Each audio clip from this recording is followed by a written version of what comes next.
Ever get that feeling? You know, where you hit it off with someone, like there's definite chemistry, and then bam, something shifts. Wow. Happens to all of us, right? So today, we're doing a deep dive into why that happens, particularly from a woman's perspective. We're going to be digging into this excerpt from a piece on dating and relationships. And it gets into all the fascinating psychology of it all. Yeah, it's so relatable. Yeah. That what just happened feeling. It's so easy to start doubting yourself, when someone pulls away.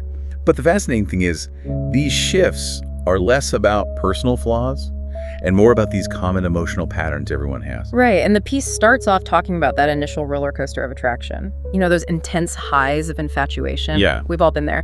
But then it brings up this idea of like a realistic perspective that kind of kicks in. So what's the deal with this shift? Well, think about it. When we're first attracted to someone, we're often seeing like an idealized version of them, right?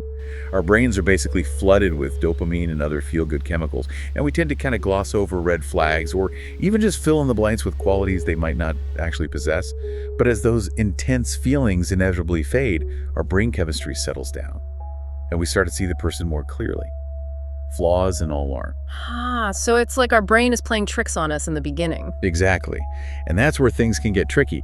This transition to a more realistic perspective can be jarring for both people involved. Yep. The person who is initially infatuated, they might feel confused or even disappointed, while the person who's being viewed more realistically might feel exposed or vulnerable. Yeah, speaking of vulnerability, the piece brings that up as like a major player in this whole shift dynamic. And it makes sense, right? Putting yourself out there is scary, especially if you've been hurt before. Oh, absolutely. Vulnerability is essential for building genuine intimacy. But it also requires a level of trust and safety that many people struggle with, especially in the early stages of dating. Past experiences can create a sort of emotional armor, can make it hard to truly let someone in. So you're saying someone might actually start pulling away because they're starting to feel something real. That seems kind of counterintuitive. It can seem that way, but it's like a self-protective mechanism. When those deeper feelings start to emerge, it can trigger our fear of getting hurt, Yeah. It's like a subconscious voice whispering, hey, slow down, this is getting serious. Are you sure you want to risk it? Yeah. And for some people, that fear can be so overwhelming that they instinctively pull back to protect themselves. Wow, that's deep. It's like their past is influencing their present without them even realizing it. Right, and it's important to remember that everyone has their own unique relationship history and baggage they bring to the table. That's why patience and understanding are so crucial in these early stages. Okay, so we've got the brain chemistry stuff and the fear of getting hurt.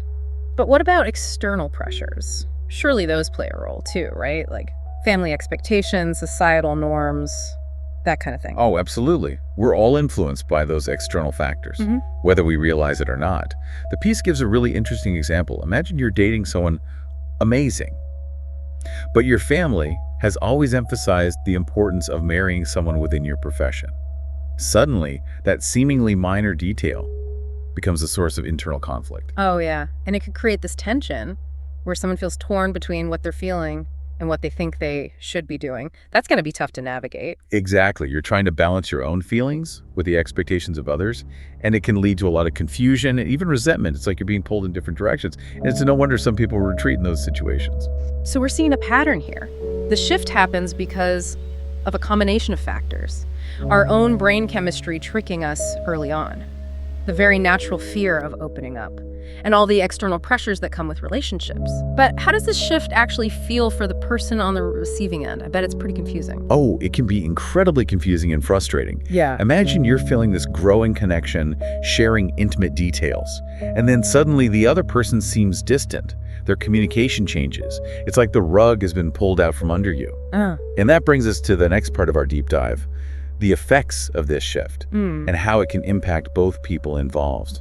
Yeah, it's almost like you're reading a completely different book than the one you started with. You thought you were on the same page, and suddenly the plot twists. That's precisely what makes it so difficult to process, Early on, those feel-good hormones create a sense of closeness and intimacy.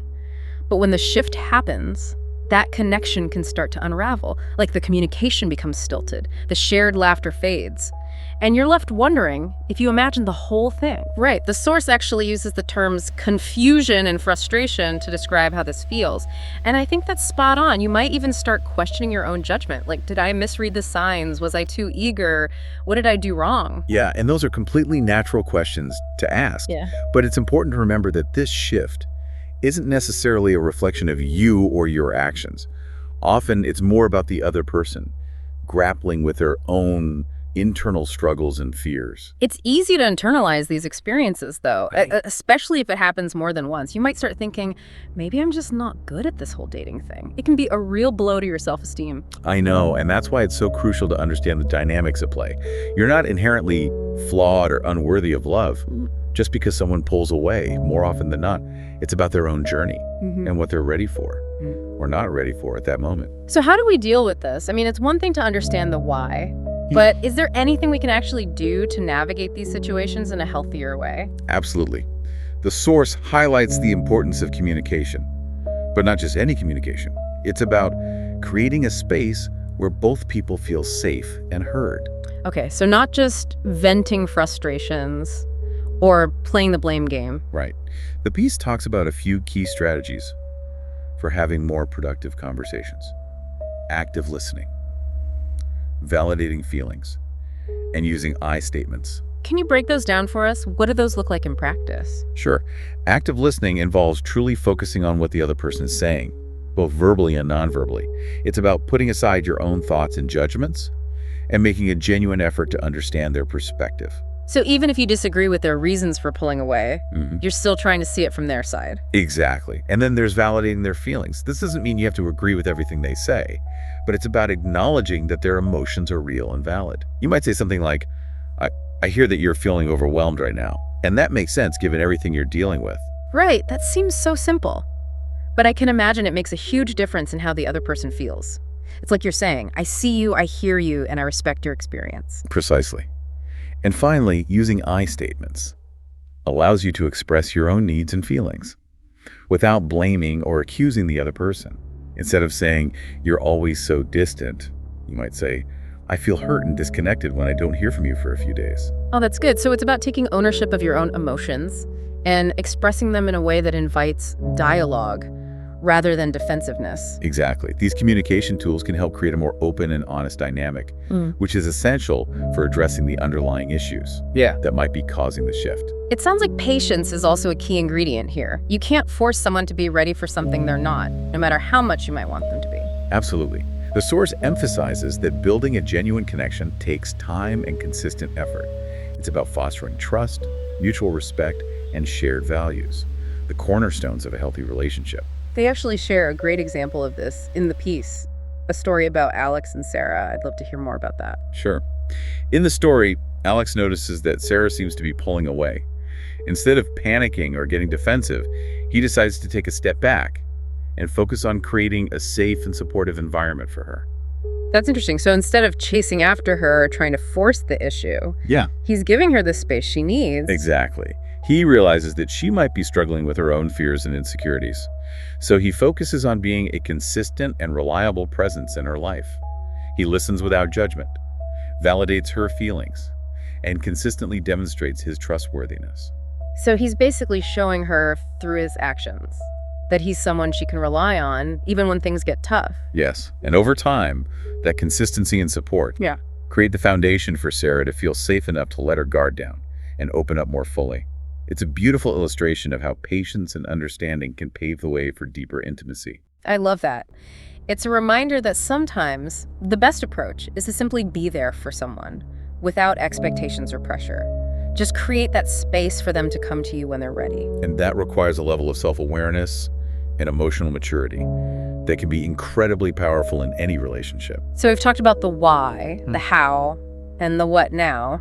But what does this all mean for the listener? What's the takeaway message here? I think the biggest takeaway is that understanding the psychology behind these shifts can empower you to navigate them with more confidence and compassion, both for yourself and for the other person. It's about recognizing that these challenges are a normal part of the dating process and that they don't have to define the outcome of the relationship. Yeah, it's like having this new lens to view these experiences through. Instead of getting caught up in the immediate emotions, you can take a step back and say, okay, what might be going on beneath the surface here. For sure. And that understanding can make all the difference in how you respond. Instead of reacting defensively or shutting down, you can approach the situation with more empathy and compassion. Exactly. It allows you to see that the other person's behavior might not be about you at all, but rather about their own fears, insecurities, or external pressures. Yeah, it reminds me of that saying, everyone you meet is fighting a battle you know nothing about. We all have our own baggage, our own stories, and sometimes those stories can make it difficult to open up fully, even when we really want to. It's so true. And that's why patience and understanding are so crucial in building strong relationships. It's about creating a space where both people feel safe enough to be vulnerable and authentic without fear of judgment. Totally. It's like tending a garden, right? Yeah. You can't force a flower to bloom before it's ready. You have to nurture it, provide the right conditions, and trust that it will blossom in its own time. What a beautiful analogy. And it's a powerful reminder that building genuine connections takes time, consistent effort, and a willingness to embrace the journey with all its twists and turns. Absolutely. So for the listener out there who might be experiencing this very shift right now, what's the one piece of advice you'd give them? I'd say first and foremost, remember that you're not alone. These shifts are a normal part of dating and relationships. And while they can be incredibly confusing and painful, they don't have to define your worth or dictate the outcome of the relationship. Focus on clear communication. Be patient with yourself and the other person, and trust that with time and understanding, you can navigate these challenges and emerge even stronger. That's such a great message to end on. Understanding the why behind the shift is empowering. It gives you the tools to approach these situations with more confidence and compassion, both for yourself and for the person you're connecting with. And who knows, maybe those challenges are what ultimately lead to the most rewarding relationships of all, the ones where you've weathered the storms together and come out stronger on the other side. I love that. And hey, maybe that's something we can explore in a future deep dive.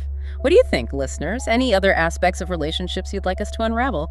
Hit us up on social media and let us know. For now, keep those hearts open, those minds curious, and remember, you've got this.